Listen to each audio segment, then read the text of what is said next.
Boa noite, irmãos. A paz de nosso Senhor e Salvador Jesus Cristo. É um prazer sempre estar com vocês, para juntos nós aprendermos da palavra de Deus. Abra suas Bíblias no livro de 1 Reis, capítulo 15. 1 Reis, capítulo 15, versículo 9. Diz assim o texto: No 20º ano do reinado de Jeroboão, rei de Israel, Asa tornou-se rei de Judá e reinou 41 anos em Jerusalém. O nome de sua avó era Maaca, filha de Absalão. Asa fez o que o Senhor aprova, tal como Davi, seu predecessor, expulsou do país os prostitutos cultuais e se desfez de todos os ídolos que seu pai havia feito. Chegou até a depor sua avó Maaca da posição de rainha-mãe, pois ela havia feito um poste sagrado repugnante. Asa derrubou o poste e o queimou no vale de Cedron. Embora os altares idólatras não tenham sido eliminados, o coração de Asa foi totalmente dedicado ao Senhor durante toda a sua vida.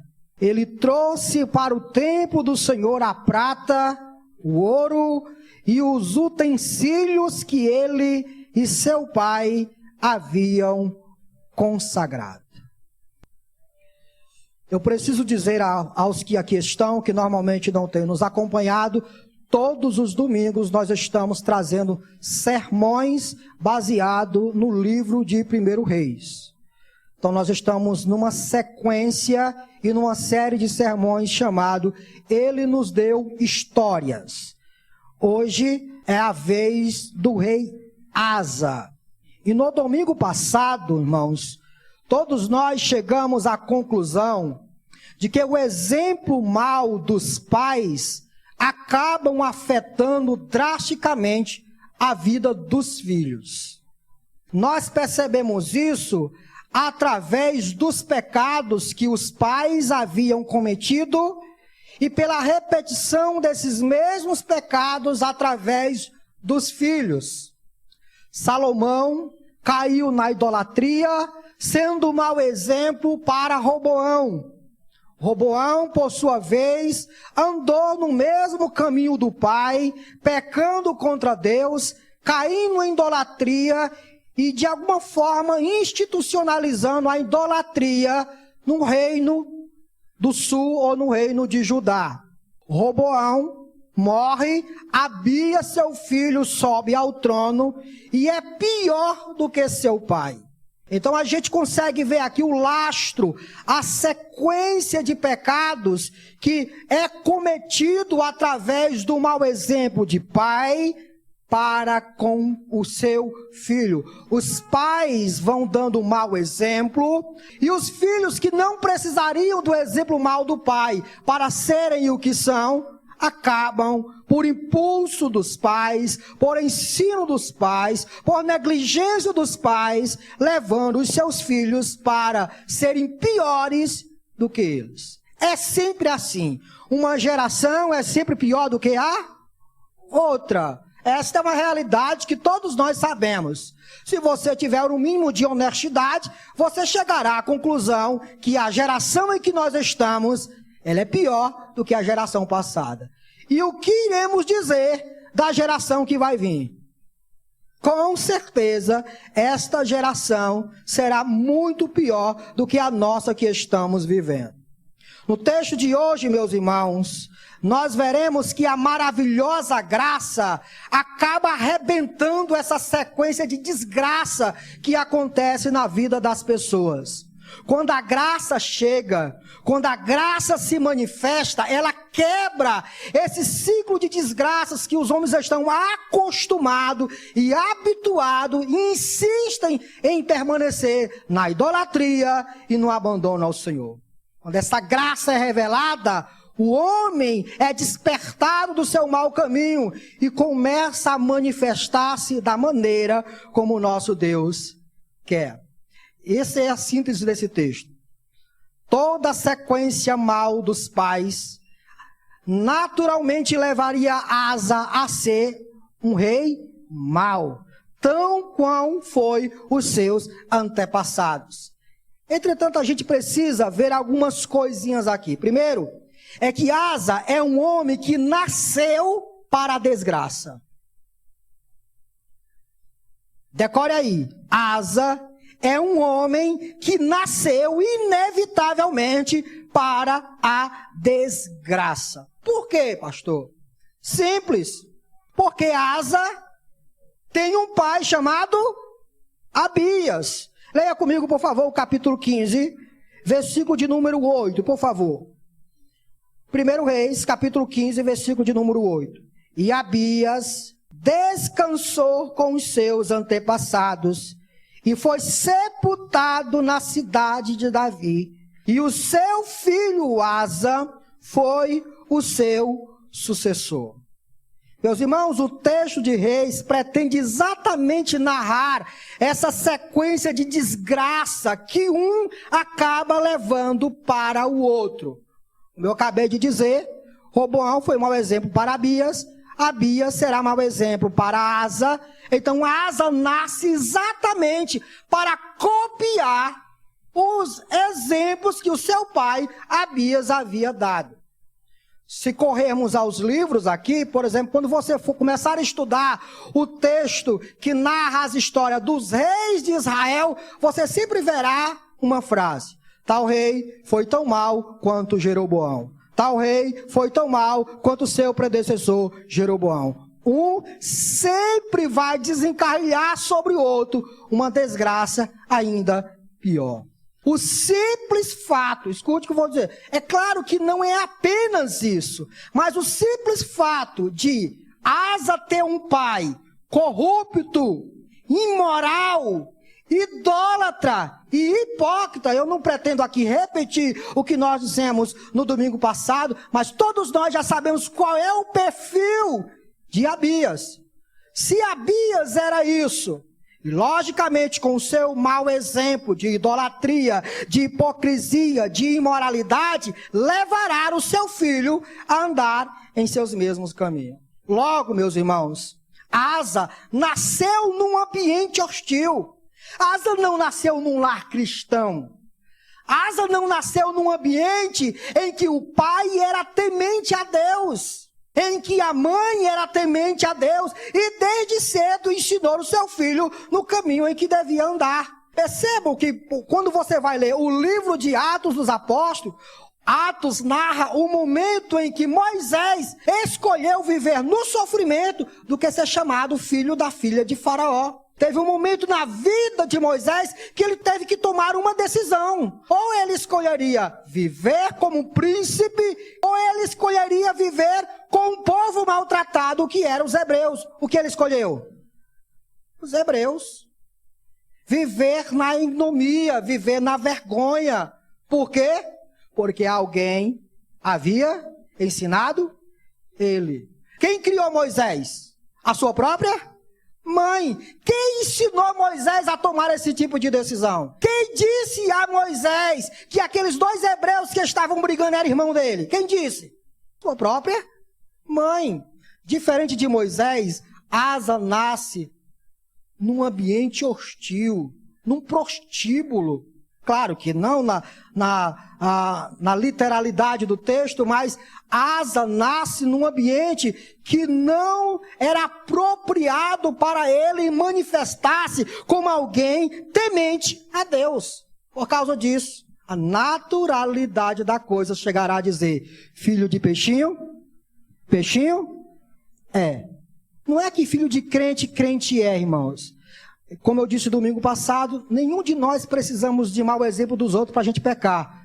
Nós já temos uma natureza pecaminosa que por si só já nos levará a pecar. Mas os maus exemplos, e lá em Coríntios vai dizer que as más conversações corrompem o bom costume. Salmo vai dizer que nós não devemos nos deter no caminho dos ímpios, caminhar no conselho dos pecadores, nem se assentar na roda dos escarnecedores. Por quê? Porque tudo isso causa um impacto na vida das pessoas. Quanto mais você se submeter a maus exemplos, com certeza você vai repetir esses mesmos pecados. Asa nasceu nesse ambiente.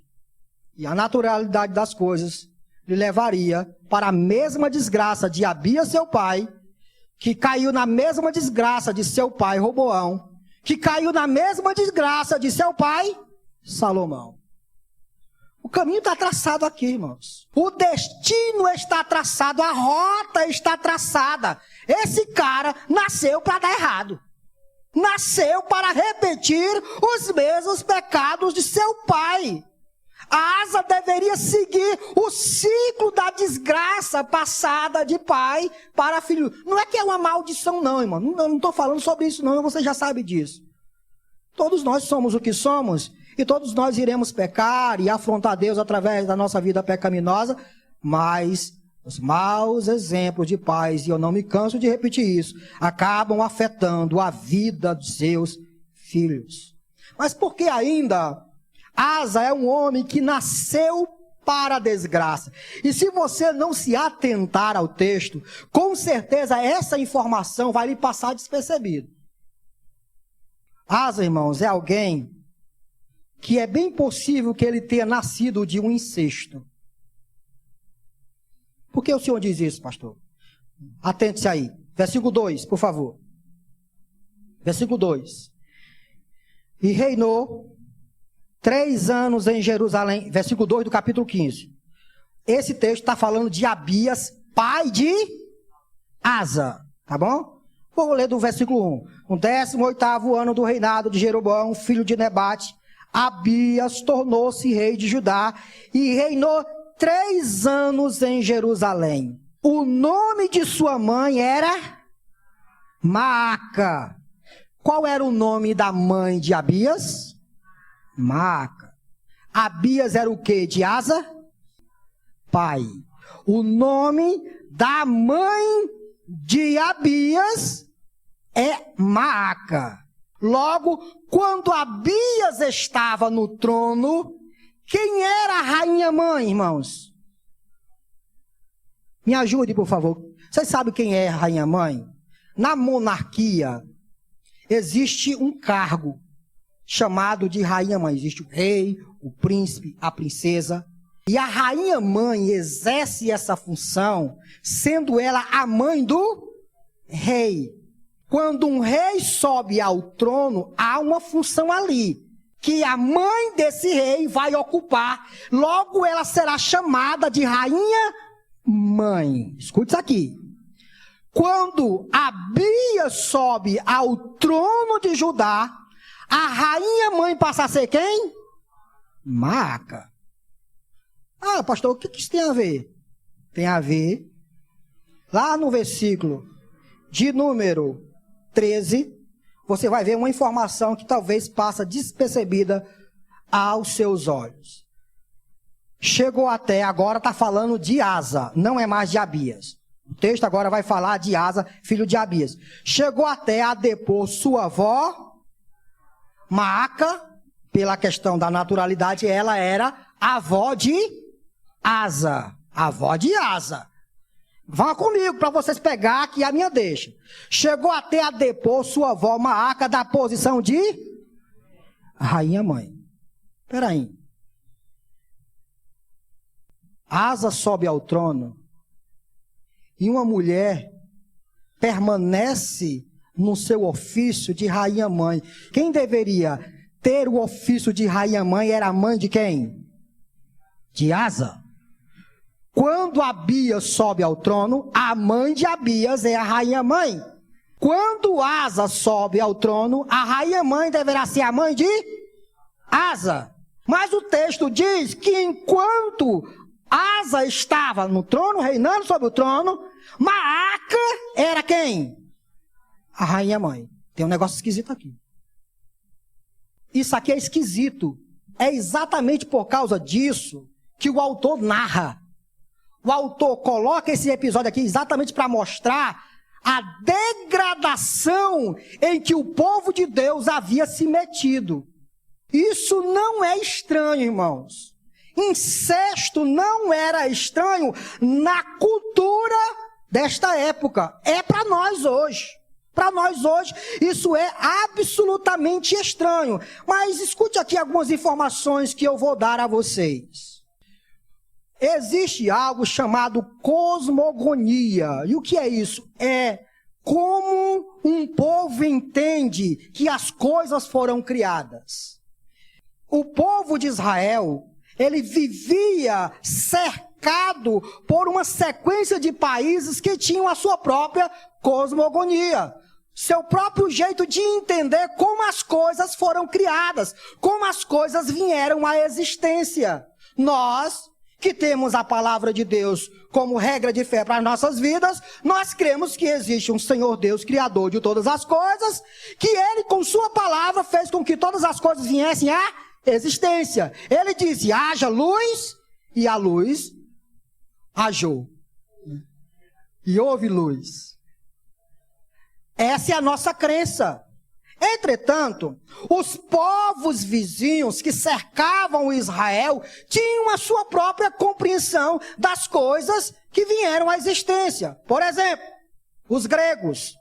Os gregos acreditavam que Gaia criou Urano, que mais tarde, levados por Eros, manteve relação sexual com aquele que o criou, dando luz a vários filhos. Um desses filhos criou Cronos, que mais tarde tomou sua irmã Reia como esposa e com ela teve um filho chamado Zeus. Vocês já ouviram isso? Nós não acreditamos nisso, né, irmão? Mas isso aqui era o que os gregos acreditavam a respeito da divindade. Os deuses, meus irmãos, acabavam influenciando a vida de seus adoradores. Os adoradores, conforme aquilo que eles acreditavam a respeito de sua divindade, eles repetiam em suas vidas. Então era absolutamente comum para a crença dos povos míticos acreditar que essas coisas existiam entre os deuses. Quem nunca ouviu falar de Semíramis? Você já ouviu falar de Semíramis? Que apaixonada por seu filho acaba mantendo relação sexual com ele. Vocês já assistiram isso, irmãos? Não? É porque a gente não importa com essas coisas, isso é bobagem pra gente. Mas isso serve para a gente entender isso aqui. Tudo isso acontecia nesse contexto. Isso é o que os gregos achavam das coisas. Os deuses normalmente mantinham relação sexual uns com os outros. De forma que isso era natural no tempo dos humanos. Os humanos olhavam para suas divindades e queriam repetir aquilo que suas divindades faziam. Por exemplo, no pensamento egípcio, o grande Ra criou todas as coisas, inclusive os deuses Shu e Tufnut. Esses dois deuses tiveram relações sexuais e geraram dois filhos chamados Geb e Nut. Por sua vez, Geb e Nut se casaram e deste casamento nasceu as maiores divindades do Egito, que todos nós sabemos quem é. Osíris, Sete, Nefti e Ísis. Acho que vocês já assistiram os filmes dos egípcios, normalmente que traz essas coisas. As divindades acabavam mantendo relações sexuais uns com os outros, fazendo com que viessem outras divindades. O incesto era absolutamente normal entre as divindades. O que isso tem a ver? Tem a ver, meus irmãos, que por volta de 1500, o faraó Tutmoses casou exatamente com sua irmã Hatshepsut. Então o que acontece, irmãos? Essas coisas eram comuns na cultura dos povos que cercavam Israel. E o que foi que Jeroboão fez? Jeroboão trouxe a religiosidade dos povos pagãos. Vocês já leram lá, né? Em todos os montes ele construiu altares a essas divindades. O que foi que Abias fez? Aumentou ainda mais o paganismo no meio do povo de Deus. Ora, se isso a Bíblia nos conta que Roboão fez, Abias fez, O que impedia deles começarem a pensar e raciocinar que poderiam fazer exatamente isso? Vocês assistiram, por exemplo, o filme Gladiador? Assistiram o filme Gladiador? Quem assistiu o filme Gladiador aqui? Gladiador. Vocês viram que aquele imperador, ele queria deitar com a sua própria irmã.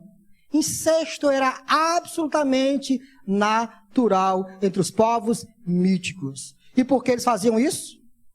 Porque eles acreditavam que essa era um hábito dos deuses e que não havia problema nenhum deles fazerem isso.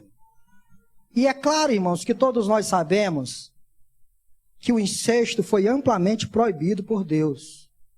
Amplamente proibido por Deus. O que nos parece aqui é que Abias deita-se com a sua própria mãe e tem um filho chamado Asa. Logo, Maaca passa a ser avó e ao mesmo tempo mãe de quem? De Asa. Por isso que enquanto Asa está no trono, Maaca continua sendo mãe rainha. Não tem nenhum problema dela ser mãe rainha no tempo de Abias e nenhum problema dela ser mãe rainha no tempo de Asa. Porque em todos os momentos ela é a mãe do rei. Isso é interessante, meus irmãos, muito interessante, porque a gente vê exatamente a degradação. A gente vê exatamente a impureza que está se alastrando no meio dos israelitas. Como eles abandonaram completamente a vontade de Deus. Como eles se distanciaram da lei do Senhor, porque Deus já havia proibido essas práticas. Levítico capítulo 18, por favor. Levítico capítulo 18, versículo de número 7. Leia comigo, por favor, esse texto. Levítico capítulo 18, versículo 7 diz assim: não desonre o seu pai, envolvendo-se sexualmente com a sua mãe. Ela é sua mãe, não se envolva sexualmente com ela. Versículo 29, por favor. Todo aquele que fizer alguma dessas abominações, aqueles que assim procederem, serão eliminados do meio do seu povo. Capítulo 20, por favor, versículo 11, por favor. Versículo 11 do capítulo 20. Se um homem se deitar com a mulher do seu pai, desonrou seu pai. Tanto o homem quanto a mulher terão que ser executados, pois os dois merecem a morte. Como Deus tratava esse tipo de pecado, irmãos? Deus não tinha panos quentes em cima desse tipo de coisa. Deus disse desde cedo que esse tipo de relacionamento era uma infração da sua lei. Não poderia haver esse tipo de coisa, pois não era a vontade de Deus. Mas o que Abias faz? Com base no texto que nós acabamos de ler. Possivelmente, deita com sua mãe, tem um filho chamado Asa. Logo, todos nós começamos a compreender que não há luz para Asa. Um cara que nasce num antro de perdição. Um cara que nasce numa casa onde o pai é idólatra, a mãe muito pior. Um cara que tem sobre ele a pecha de ter nascido de um ato abominável diante de Deus. Você imagina, irmão, Asa levando isso em sua mente, ele olhando para a palavra de Deus e trazendo essa verdade para si e chegando à conclusão de que o seu nascimento foi produto de um incesto. Asa tinha tudo para dar errado. E é exatamente esse todo o caminho de todo pecador é esse. O caminho de todo pecador é para a desgraça. Todos os pecadores têm um caminho certo. Desgraça e o inferno no final dessa desgraça. Todo pecador está caminhando para tudo isso. A grande notícia, irmãos, é que a graça, ela quebra completamente esse ciclo. A grande notícia é que quando Deus entra na história, Ele quebra todo o ciclo natural que a desgraça produz. A graça arrebenta completamente com o ciclo natural, trazendo o homem para retorno, para voltar-se para o nosso Senhor e Salvador Jesus Cristo. Vejamos o que a graça faz com Asa. Olha só o texto de 1 Reis, capítulo 15, versículo de número 11. Asa fez o que o Senhor aprova. Para mim isso aqui talvez não é tão interessante. Mas a segunda frase é o que me chama mais atenção. Asa fez o que o Senhor aprova, tal como Davi, seu predecessor. O que é que a graça faz, irmão, com Asa? A graça vai elevar Asa à categoria de quem? De Davi. Todos os que vieram antes de Asa estavam exatamente no patamar. Abias, patamar, Roboão. Roboão, patamar, Salomão. Mas Asa quebra com toda essa sequência. E a Bíblia vai comparar a integridade de Asa, o coração de Asa, ao coração de Davi. Todos nós sabemos quem é Davi, irmãos.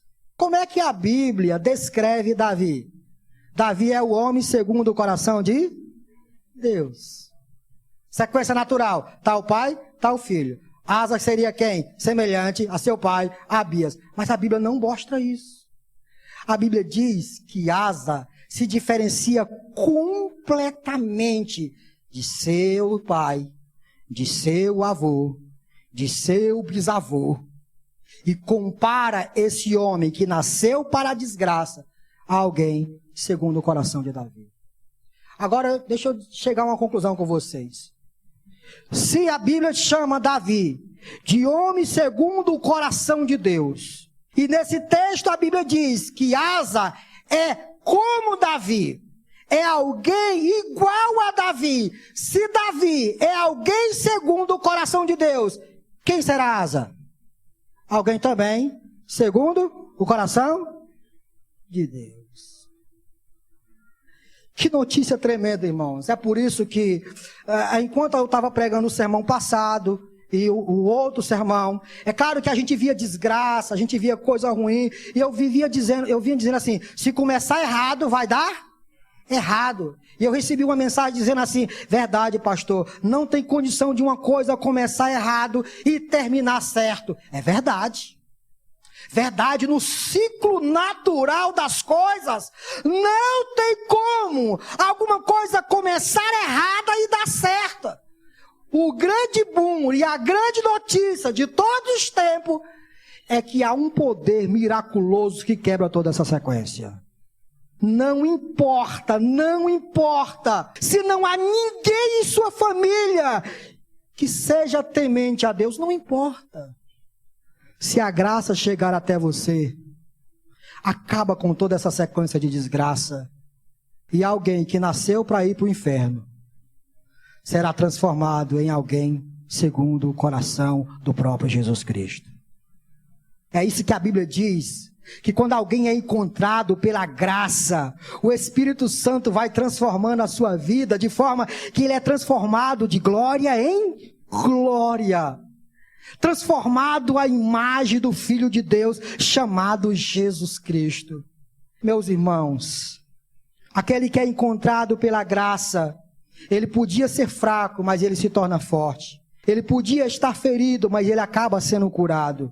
Ele podia estar perdido, mas ele acaba sendo encontrado. Mesmo que ninguém de nossa família jamais tenha sido fiel a Deus, a graça, como um rolo compressor, atropela toda essa sequência de desgraça e nos transforma em homens e mulheres parecidos com o próprio Filho de Deus.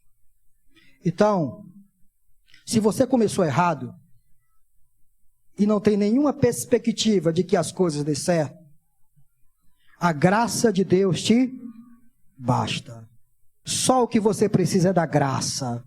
Só o que você precisa é reconhecer que a graça, ao chegar em sua vida, lhe tirará de um patamar obscuro, quebrando toda a sequência de erros, de atropelos e de maldição, e colocando você em um lugar de príncipe. É isso que a Bíblia diz. do que Deus faz com os homens. Deus tira o homem do monturo e coloca-o para reinar no meio dos príncipes. Se você veio aqui essa noite e olhando para a sequência de erros que sua própria família cometeu, e você acha que não existe saída para você, não tem como você sair desse destino que lhe meteram e que você mesmo está se metendo. Não tem como isso acontecer. Deixa eu dizer uma coisa para você, isso é verdade. Não tem como você sair dessa situação. Não tem como. A sequência natural é cada vez mais você se degradar e terminar no lago que arde em enxofre. Entretanto, a graça de Deus se manifestou salvadora a todos os homens. E ela nos ensina a viver de forma piedosa, justa, santa e reta. A graça arranca o homem do império das trevas e o coloca no império da luz. A graça tira as escamas dos olhos que impede o homem de ver a sua pecaminosidade e o próprio Deus diante dele. E ao tirar essas escamas, o homem reconhece quem é a si mesmo, se curva diante da cruz e passa a seguir as pegadas de seu mestre Jesus. A graça faz tudo isso. Curve-se diante da graça esta noite. Receba a graça de Deus esta noite. E tal como Asa, que foi alguém segundo o coração de Davi, que era alguém segundo o coração de Deus, a graça não te faz mais alguém segundo o coração de Davi. A graça te faz alguém segundo o coração de Cristo. Quem é maior? Davi ou Cristo, irmão? Não há comparação. É por isso que quando Deus olha para aqueles que foram encontrados pela graça, sabe o que Deus vê neles? Só justiça, justiça e justiça. Não há condenação. É por isso que Paulo diz em Romanos 8, quem intentará alguma acusação contra os escolhidos de Deus? É Deus quem os justifica, quem os condenará. Não há nenhuma condenação para aqueles que são parecidos com Cristo, irmãos. É isso que a graça faz com todos nós. Entretanto, meus irmãos, a história de Asa não termina apenas em que Deus o tira de um lastro de pecaminosidade e o coloca em um ambiente bondoso para com eles. Leia comigo o texto, que você vai perceber que a graça vai educar esse homem. Asa é um homem que nasceu para a desgraça, conforme o que nós já falamos. Asa é um homem que foi encontrado pela graça. E ao ser encontrado pela graça, a própria graça o coloca no patamar de alguém segundo o coração de Deus. Mas o que a graça faz com esse indivíduo?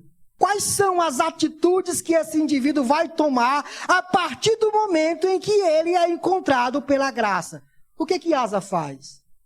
Isso é muito interessante, irmãos, porque a gente vê que a graça não apenas salva. Eu vou já dizer para vocês quem é graça. Quem é a graça, viu? A graça não é apenas G-R-A-C cedilha e A. A graça é uma pessoa, viu, irmãos? A graça é uma pessoa. Tá bom? O que foi que Asa fez? Versículo 12, por favor, leia comigo. Asa expulsou do país os prostitutos cultuais. E eu não vou me ater mais a explicar para vocês o que significa essa expressão prostituto cultuais. Só o que vocês precisam saber é que a idolatria foi instituída em Israel, fazendo com que os israelitas acabassem repetindo práticas pagãs, e nessas práticas pagãs, a prostituição era absolutamente natural, a imoralidade era absolutamente natural, era a forma como os adoradores adoravam os seus deuses. Quando eles iam para os seus cultos, no seu culto, eles se deitavam uns com os outros para adorar os seus deuses. Isso foi absolutamente abundante no meio do contexto em que nós temos aqui. O que foi que Asa fez? Primeira coisa que Asa fez: pegou todo esse resquício de imoralidade e jogou para distante do reinado de Israel. Escute, quando eu estou falando de Israel, eu estou falando das duas tribos, tá bom? Mas eu tenho que falar de Israel, porque senão a gente não entende muitas coisas. A gente vê, meus irmãos, que Asa está disposto a atacar o comportamento prostituto de seu pai, de sua mãe e de seu avô. Asa vai eliminar de uma vez por toda a prostituição que havia se institucionalizada no meio do povo de Deus. Ele não corta prego, irmãos. Escute, alguém que é encontrado pela graça é alguém que vai se tornando puro cada vez mais, abominando a imoralidade cada vez mais. A primeira atitude que esse homem toma é juntar todos os prostitutos cultuais e dizer: uma escolha vocês têm. É claro que essa é a minha palavra, né? Ou se converte, ou rua, some. E é claro que o texto diz que a atitude de Asa é colocar todos os prostitutos para fora. Meus irmãos, a graça, ao se manifestar, inevitavelmente impulsiona o indivíduo a viver uma vida de santidade com relação à sua pureza sexual. Eu preciso dizer a você, se a graça não impacta a sua vida a viver de forma santa, pura e reta, por favor, duvide dessa graça, duvide dessa salvação, porque quando a graça chega, quebrando a porta e a dureza de nosso coração, invadindo o nosso coração, transformando todo o ser, faz com que o nosso eu se prostre diante da cruz de Cristo, trazendo pureza para o ser daquele que foi encontrado pela graça. Se você habitualmente tem a mania de se meter com pornografia, com imoralidade, se tarde da noite, quando tudo está escuro, você pega o celular, você abre o seu aparelho televisivo ou de televisão e começa a vasculhar pornografias e mais pornografia, se alimentando de todo tipo de imoralidade que é absolutamente abominável diante de Deus. Se essa é a realidade de sua vida, uma notícia deve ser dada a você esta noite. Você não foi tirado do patamar de Roboão. Você continua na mesma pegada de Roboão, de Abias e de Salomão. Homem segundo o coração de Deus? Não. Homem segundo o coração de Deus se expressa como Jó que diz: não porei nenhuma coisa má diante dos meus olhos. Homem segundo o coração de Deus está inserido dentro do texto de Paulo que diz: fugir da imoralidade. Todo cristão que foi encontrado pela graça, ele palmilha o seu caminho, se expressando, vivendo debaixo da pureza. E em um dado momento, se a tentação vem, se a tentação chega, ele corre para a cruz de Cristo e ele chora desesperado e diz: Senhor, livra-me da tentação. Cuidado. Pessoas imorais não são homens como Asa. Pessoas imorais não são homens como Davi. Pessoas imorais são alguém semelhante a Roboão. Quem é você?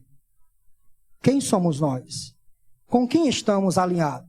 A graça, quando chega na vida de Asa, o leva para viver uma vida de pureza, fazendo com que o mesmo abomine todo tipo de imoralidade, mesmo que essas imoralidades tenham em um certo tempo sido relativo e ensinado em todo Israel.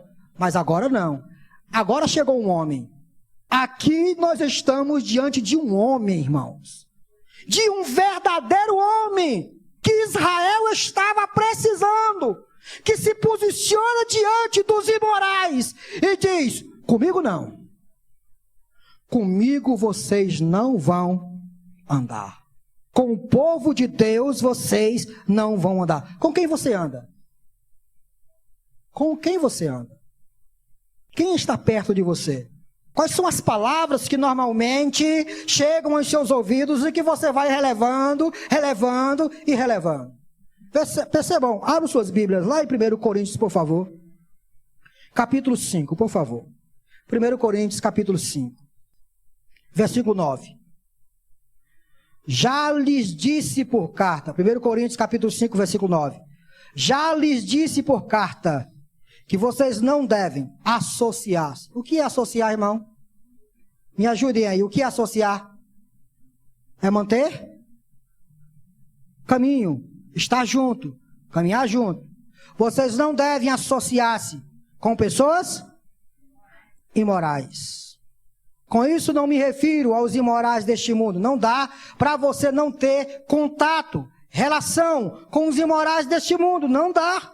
Por quê? Isso seria necessário você sair do...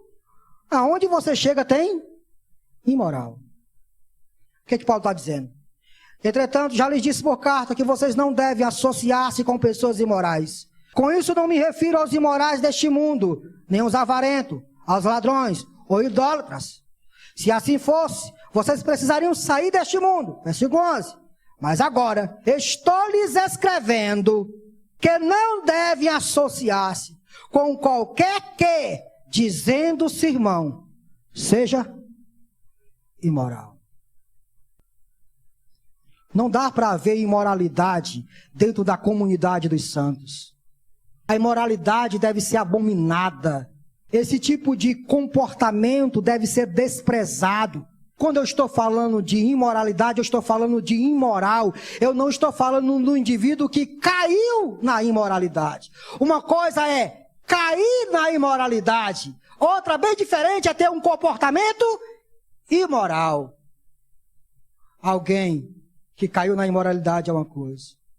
Alguém imoral é outra coisa completamente diferente. Com esses, como é que deve ser o nosso comportamento?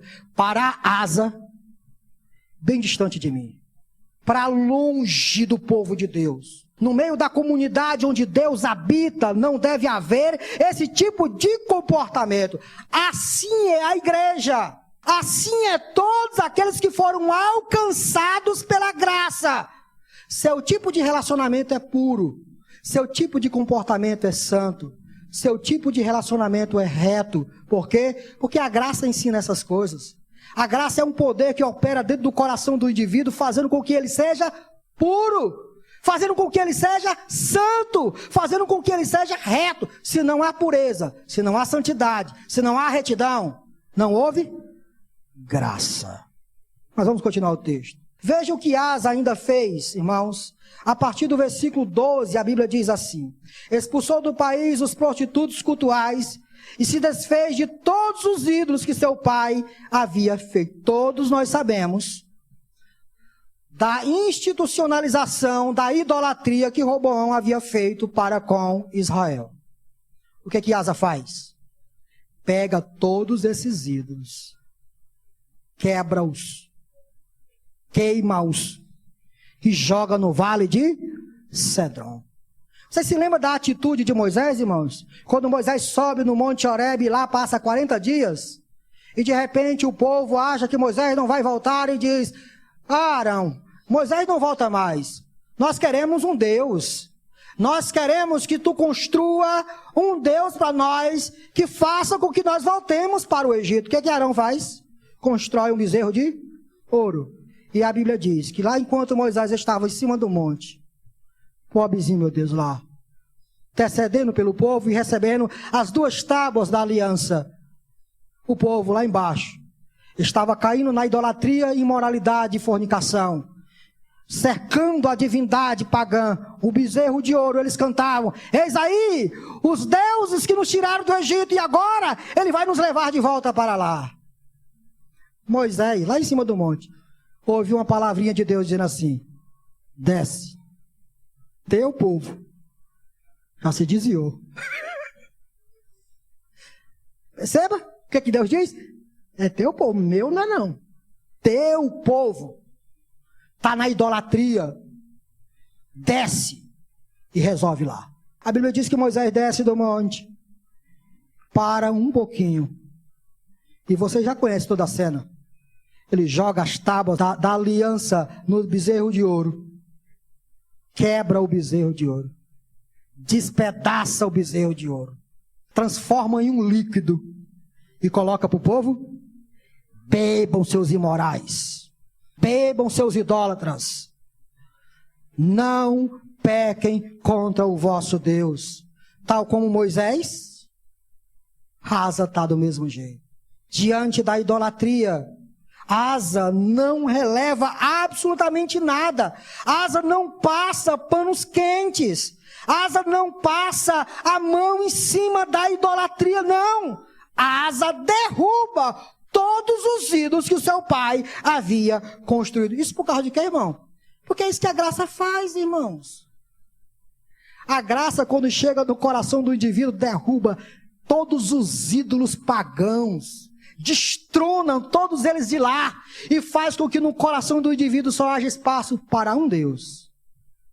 Quem, irmãos? O único e verdadeiro. No coração do homem não deve haver espaço para várias divindades.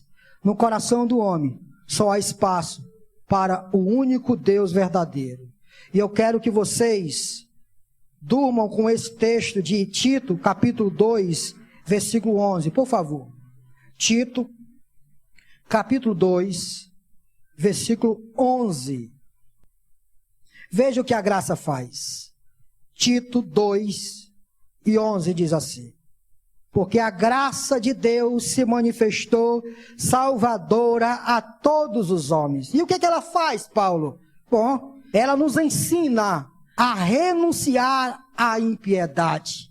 Ela nos ensina a renunciar às paixões mundanas. E ela nos ensina a viver de maneira santa, sensata e piedosa nesta era presente. A graça não habita no coração do indivíduo inerte. A graça, quando arrebenta as portas do coração do homem, entronizando Deus lá em seu coração, ela vai educando esse indivíduo. O lobo passa a ser o quê? Ovelha. Sabe aquele indivíduo que dizia assim: não pise no meu pé? Quando a graça arrebenta seu coração, entra em seu coração, entronizando Jesus lá na sua vida, sabe o que acontece com esse indivíduo? Ele vira uma ovelhinha mansa. Sabe por que você diz assim? Cara, é o seguinte, não mexa comigo não. Se você não mexer comigo, eu não vou mexer com você. Mas se você mexer comigo, se mexer comigo, vai ter. Sabe por quê? Porque não há graça. Não há graça. Porque a graça transforma. Vinde a mim, todos os que estão cansados e sobrecarregados, que eu vos aliviarei. Tomai sobre vós o meu fardo, porque eu sou. Você não conhece esse texto, irmão? Eu sou manso e humilde e encontrarei descanso para as vossas almas. O violento Paulo, que odiava os cristãos, que foi para Damasco, a fim de pegar os cristãos, levá-los ao tribunal e matá-los, quando a graça encontra com ele, derrubando ele ao chão, cegando seus olhos, entrando em seu coração, transformando completamente sua vida. Vocês sabem quem Paulo se transforma, né, irmãos? Quando a graça invade o coração de Pedro, Quando a graça olha para Pedro e diz: Pedro, tu me ama. Ele diz: amo, Senhor. Pedro, tu me ama. Amo, Senhor. Pedro, tu me ama. Amo, Senhor. Então, Pedro, apacenta as minhas ovelhas. Antes, Pedro fazia o que? Com a espada na mão, cortava a orelha de Malco. Agora, Pedro se entrega completamente aos seus algozes. Agora, por causa do nome de Cristo, Pedro se deixa sofrer. Tiago e João é alguém completamente iracundo, com raiva. Eles chegam em Samaria e os samaritanos expulsam Jesus. O que Tiago e João diz? Senhor, Senhor, a gente não aceita isso não. O Senhor quer que a gente agora mesmo ore para descer fogo do céu e matar todo mundo. O que Jesus diz? Vocês não compreenderam ainda de que espírito eu sou. Não compreenderam ainda. Dois homens iracundos, raivosos, que não cortam prego em brigar, que não dão seu direito para nada, mas quando a graça invade seu coração. Leia 1 João. Filhinhos, amemos uns aos outros. Quem não ama, o amor do Pai não está nele. Não tem jeito, irmão, a graça educa. A graça educa e ensina o indivíduo a ser uma nova criatura. Se você não é nova criatura, a notícia é simples. Você caminha no caminho de Roboão, de Abias, Jeroboão e Salomão. Mas se a graça chegou ao seu coração, você simplesmente se submeterá a ela e deixará com que todo o seu ego, e dirá como Paulo: já não vivo mais eu, mas a graça vive. Você já sabe quem é a graça, né? A graça vive em mim, e o viver que agora vivo na fé para agradar a Ele. Quem é encontrado pela graça é completamente transformado. O problema é que muitos de nós são encontrados pela graça barata, não pela graça verdadeira. Eu vou já dizer para vocês o que é graça barata. Essas duas atitudes, Asa toma porque foi encontrado pela graça. Mas preste atenção. Asa não foi apenas alguém que nasceu para a desgraça, nem muito menos um homem que foi alcançado pela graça e educado pela graça. Mas Asa é um homem que paga o preço da graça. Escute o que eu vou dizer agora, porque isso é muito importante. Asa paga o preço da graça. A graça jamais pode ser confundida com graça barata, que não exige do homem uma reação digna de o ser uma nova criatura. O texto mostra que Asa vai pagar o preço de se posicionar do lado correto. Dois preços Asa vai ter que pagar. O primeiro está no versículo 15, por favor, leia comigo. Ele trouxe para o templo do Senhor o quê? A prata, o ouro e os utensílios que ele e seu pai haviam consagrado. Escute isso aqui, irmão, por favor. Vocês se lembram de Roboão? Vocês se lembram que a pobreza invadiu o arraial dos filhos de Deus por causa da idolatria? Vocês se lembram que Sisaque, rei do Egito, invadiu o povo de Deus, levou os tesouros, e não havia mais beleza, não havia mais riqueza. Mas os anos passaram, Abias sobe ao trono, e parece que Abias vai armazenando um certo tipo de tesouro. Ouro, prata e bronze. Mas tem um problema. Ele vai armazenando, e a palavra consagrar aqui é separar. Abias vai separando esse tesouro. Só que Abias tem Mamon no coração. O que está nu, irmãos? Vocês se lembram lá do templo, irmãos? Invadiram, levaram o tesouro do templo. O templo está pobre, paupérrimo. Abias está armazenando o tesouro e guardando para ele. Olha isso aqui, irmão. O que acontece? O que acontece é que Asa vai pagar o preço na sua própria pele. Aliás, para alguém que é transformado pela graça, esse alguém não é assim. A graça educa o indivíduo a entender que melhor coisa é dar do que receber. A graça ensina isso. A graça ensina o indivíduo a ser generoso. A graça acaba ensinando o indivíduo a não ter as coisas somente para si. E o que Asa vai fazer? Pegar todos os tesouros de seu pai, com mais alguns do tesouro dele, e levar para onde? Para o templo. Porque ele está vendo o templo paupérrimo, sem beleza, sem resplendor. O que era o templo na época de Salomão? Um templo magnífico, onde as pessoas olhavam e viam a glória de Deus lá e a beleza, a sofisticação lá. Mas agora o templo está paupérrimo. O que Asa faz?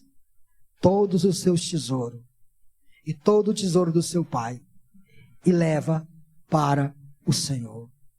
Isso só me faz entender uma coisa. Asa compreende que o tesouro não é dele, que o reino não é dele, que o dinheiro não é dele. Tudo que ele tem é de quem? De Deus. De Deus. Esse aqui é o grande problema, irmãos.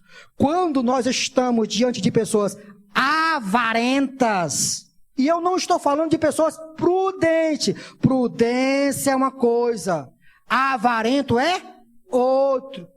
O que a Bíblia diz? Quem dará ao pobre, empresta a Deus. Vocês já ouviram isso, irmãos? Vocês já ouviram aquele texto de Provérbios que diz: aquele que nega abrir a sua mão para aquele que está precisando, quando clamar, Deus não vai ouvir.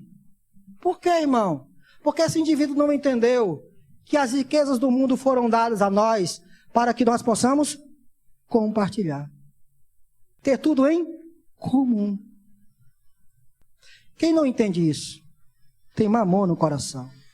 Jesus Cristo disse que ninguém pode servir a dois senhores, porque quando você estiver servindo a dois senhores, ou você agrada a um e desagrada a outro.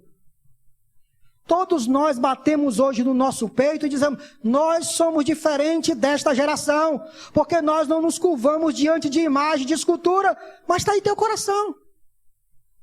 Nossos ídolos modernos somos nós mesmos. Nosso trabalho, nosso dinheiro, nossa dignidade. Tudo nosso. Tudo nosso. Tudo para mim. Mas quem é encontrado pela graça, abre mão. Abre mão do que é seu. Aliás, supostamente seu. Quem é encontrado pela graça, sua vontade, seu desejo é: venha o teu reino. Seja feita a tua vontade. Quando o reino sofre, esse alguém abre a mão. Quando alguém precisa, esse alguém abre a mão. Porque aquilo que está com ele não é dele. O que é que ele é? Mordomo. Não tem nada. Nós não temos nada. Se você é apegado com as coisas, grudado com elas, eu tenho uma informação para você. Seu Deus não é nosso Senhor Jesus Cristo. Seu Deus não é o Deus de Asa. Seu Deus não é o Deus de Davi. Seu Deus é Mamon. Mamon. Seu Deus é as riquezas. E atrelado e seguro a ele, você vai morrer, preso com ele, com suas riquezas. E um dia você vai se encontrar diante do verdadeiro rei. Mas percebam, meus irmãos, que Asa não faz apenas isso. Olha o que Asa faz no versículo 13, por favor. Ele abre do seu tesouro e dá para o templo do Senhor. Segunda coisa que Asa paga é o preço de desagradar a sua própria. Isso aqui é espetacular. E eu, quando estava descrevendo esse sermão, eu disse: eu vou terminar aqui. Versículo de número 13, irmãos. Por favor. Chegou até a depor sua avó Maaca da posição de rainha-mãe, pois ela havia feito um porte sagrado repugnante. A rainha mãe, meus queridos irmãos, exercia um papel cultural e político de destaque na sociedade israelita e na monarquia. Em muitos casos, o poder da rainha mãe era apenas inferior ao poder do rei. Neste caso, essa rainha mãe era a avó, e se a gente entender que houve um incesto aqui, era a própria mãe de Asa. E o que foi que ela fez? Ela foi o pivô da idolatria em Judá. Foi ela que se encarregou em trazer as abominações para o povo de Deus. Foi o que Asa fez, irmão. Vou depor você. Vou tirar você desse lugar. Vocês podem imaginar, irmãos, a pressão que Asa deve ter sofrido para não fazer isso? O burburinho que estava acontecendo nesse contexto. Asa iria mexer na sua própria casa. Asa iria mexer na sua própria pele. Ele iria desagradar a sua própria família. Quem criou Asa foi essa mulher aqui. Quem sustentou Asa durante toda essa vida foi essa mulher aqui. Mas chegou o momento de Asa se posicionar. E olhar para os olhos de Maaca. E dizer: você é uma mulher abominável ao Senhor. Não cortou prego, irmão. Desça. Saia do lugar. Esse lugar não é para alguém idólatra. Com certeza tramas foram feitas para que ele não tomasse esse tipo de decisão. Entretanto, Asa amava mais a Deus do que sua avó / mãe. Para ele, Deus era mais importante do que ela. Para ele, se ele tivesse que desagradar sua avó ou mãe para agradar a Deus, ele faria isso. Ele não iria recuar se tivesse que depor a sua avó, se tivesse que depor a sua mãe. Ele iria fazer isso. E o que é que ele faz? Exatamente isso. Ele depõe sua mãe do trono para mostrar que há rei em Israel. Para mostrar que enquanto alguém é alguém segundo o coração de Deus, todo Israel deve seguir as ordenanças de Deus. Meus irmãos, como é que a gente aplica isso? A graça, ela exige que sigamos o exemplo de Asa, colocando o nosso compromisso com Deus à frente das relações pessoais. Não permitindo que a família ou os amigos acabam obstruindo o caminho de nosso compromisso com Cristo. Seja lá quem for. Seja lá quem for. Se alguém estiver obstruindo o meu compromisso com Cristo, vou revelar uma coisa para você. Meu amor para com Deus é maior do que meu amor para com você. Olha o que Cristo diz, irmãos. Em Lucas capítulo 14, versículo de número 26. Lucas 14, versículo de número 26. E todos dessa igreja já sabem que texto é esse, porque eu sempre repito ele.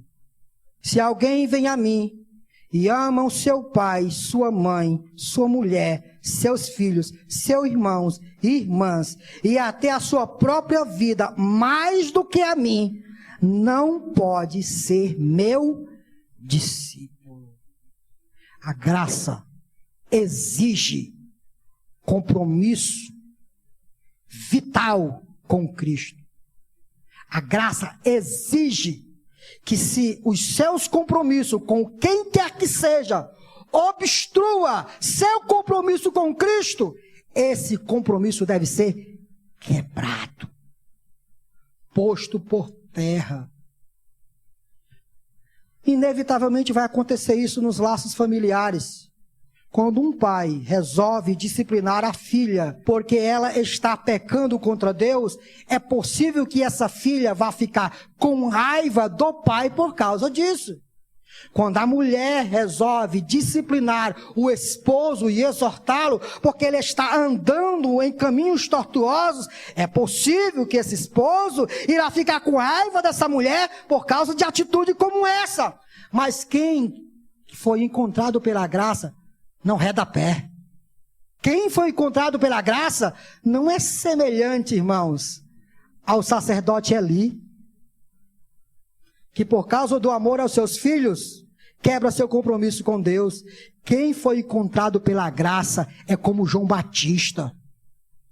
Não arreda pé.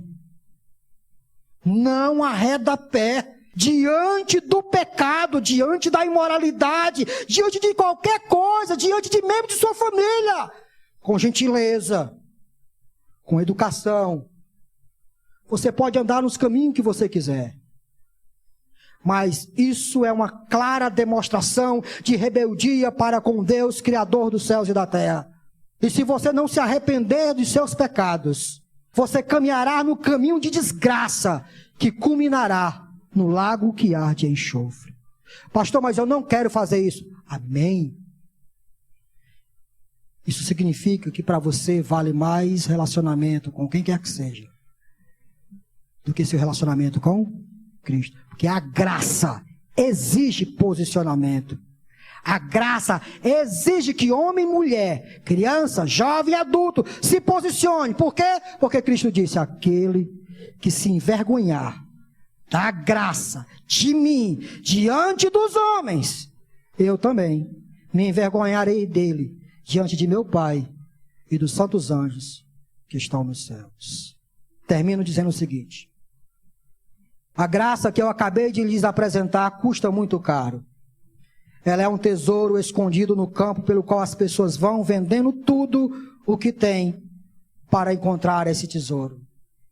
A graça é o evangelho que deve ser buscado repetidas vezes. Ela custa muito caro, porque nos chama ao discipulado e nos faz seguir a Jesus Cristo. Para Bonhoeffer, a graça que não leva o indivíduo a seguir a Cristo, lhe entregando tudo o que tem, é chamado de graça barata, não de graça verdadeira. O que é graça barata? Graça barata é pregação do perdão sem arrependimento. Graça barata é ceia do Senhor sem confissão de pecado. Graça barata é absolvição sem confissão pessoal. Graça barata é graça sem discipulado. É graça sem a cruz. É graça sem Jesus como Senhor. É graça sem constante arrependimento e sem reconhecer que um dia Jesus Cristo voltará para que nós nos curvemos diante dele e digamos, bendito seja o Senhor.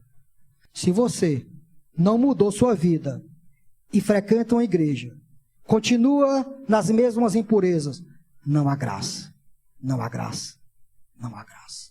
O que você tem é cristianismo sem Cristo, é graça sem Jesus.